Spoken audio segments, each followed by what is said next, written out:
Very clear which direction Labour will go on this. Have you been a bit disingenuous here, though? Because you said that the government want to go back, they want to build back, but you've quite conveniently missed out the better bit, didn't you? Build back better, well, which is very different meaning. Well, if the government is prepared to say that they recognise that after 10 years of a Conservative government, the model we had going into But they the pandemic, do. They say that they don't want austerity. They don't want to return to austerity. If they recognise that the model was unjust, insecure and unequal, then let me hear the Prime Minister say that that is the result of the 10 years we've had of Conservative government, because that is their track record.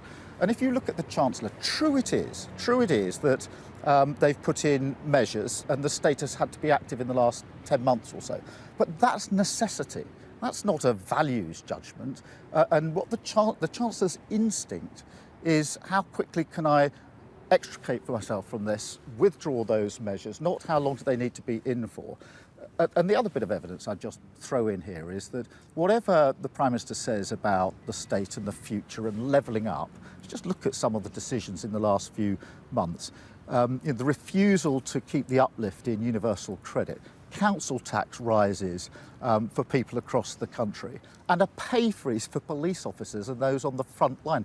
These are not the hallmarks of a government that is serious about dealing with inequality and the insecurity that is baked into our economy. But if you look at the decisions they made over the last year, you have to look at the furlough scheme as well. You can't just say ignore the furlough scheme, that huge government intervention that we saw, but just look at these bits. You either look at them on the record the last year or you don't. I'm not suggesting we ignore that. Of course they've taken measures.